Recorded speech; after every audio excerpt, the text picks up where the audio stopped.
Hello, I'm Valentina Kozlova, former principal dancer of the Bolshoi Ballet and New York City Ballet, also co-founder of VKIBC competition and founder of Valentina Kozlova Dance Foundation. In the program Pulse on Dance and Science of Movement. Let's get started. Pleasure.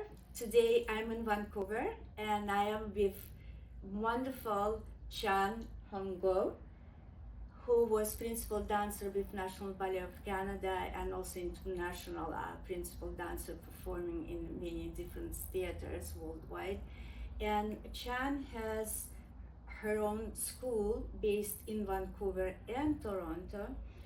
And I've seen dancers from Goh Ballet School, especially on VKIBC competition last April, and I was extremely impressed of the schooling and technique.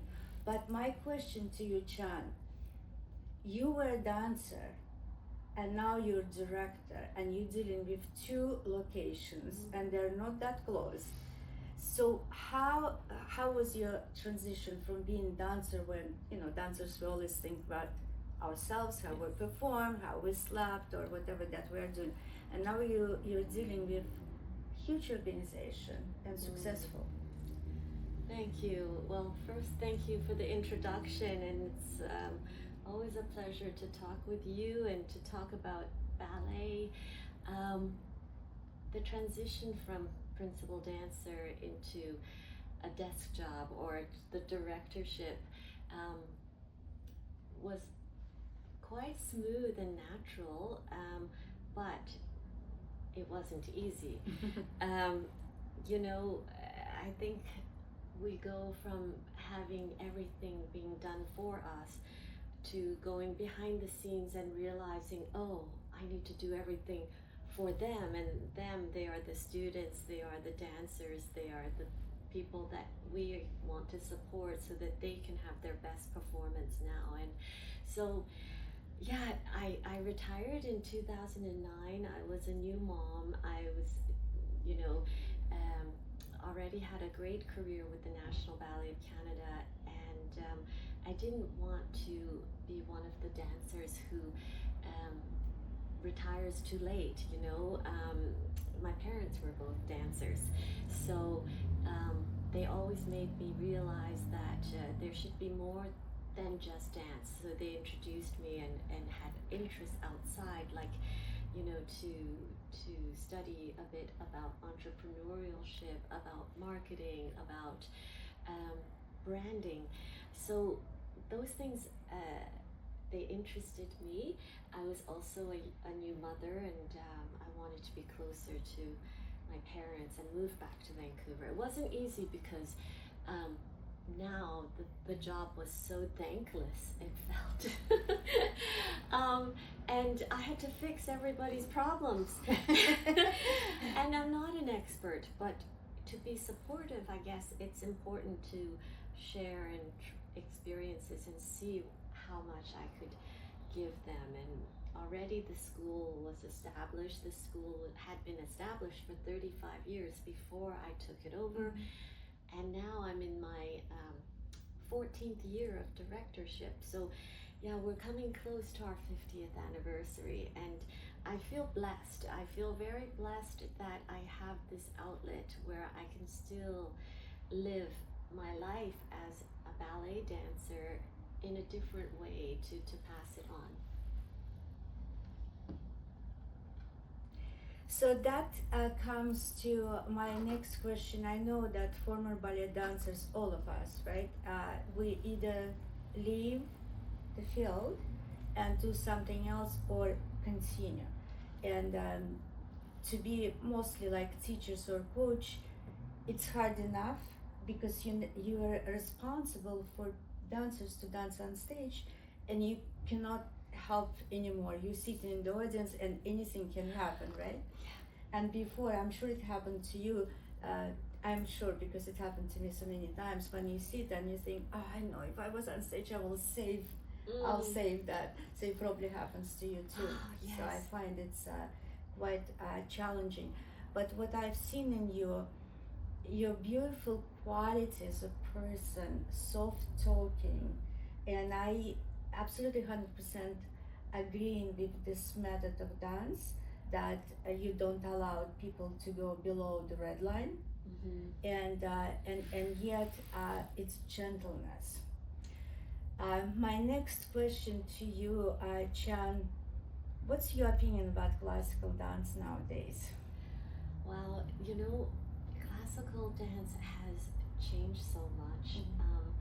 The perception has changed. It is, I feel, growing with the trends and keeping current, which is, I believe, necessary, because we don't want ballet to be a dying art form where the young people cannot relate to it anymore. It's so detached and it becomes like an old book or something. So I think through the young choreographers and the mix of medias where they're using technology, projection, film, lighting, integrating it, different vocabularies into, what big companies are putting, is a way of progressing this forward. But I feel like I understand your question in a maybe different way, in that there are certain things that are traditional, and I'm quite a purist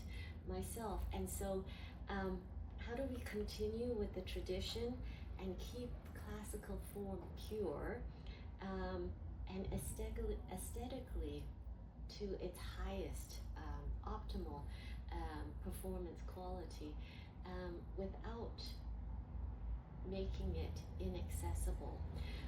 So for example, how do we grow the diversity angle in ballet? How do we make sure that all the stigmas around ballet, such as the anorexia, such as the what have you, the inequalities, all of that's so much a part of our conversation, and especially my role as a educator now, to understand and to make sure that we're watching out, and to make sure that we're building to continue to push this art form forward, whilst keeping the best of the pure classicism that we all love, that as a little girl, that's what I dreamt of being.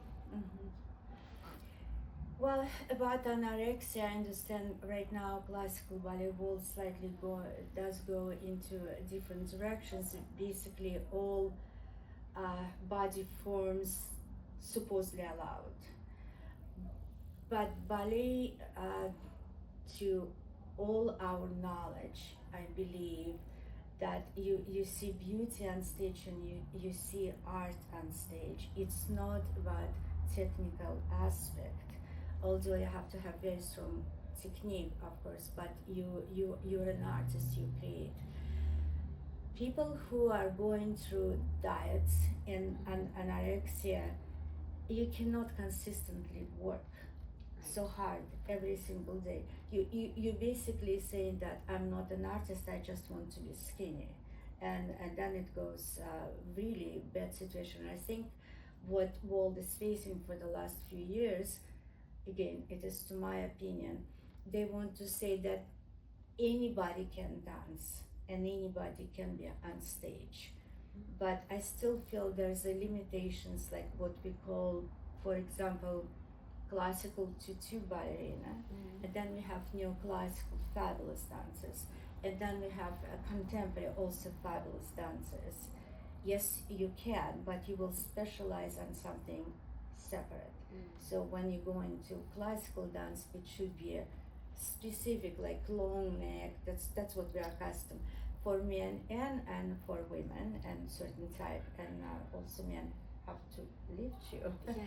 And that's becoming a problem. Do you feel that it restricts you to be pure to teach pure classes nowadays, or you're actually very comfortable with?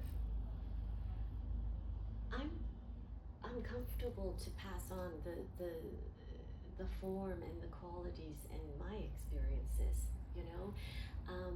I think the question might be is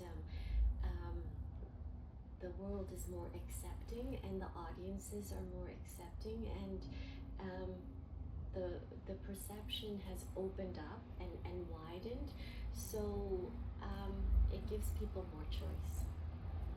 Thank you very much. It's wonderful to talk to you and wonderful to be your guest in beautiful Vancouver. Thank you, Chen. Pleasure. Thank you.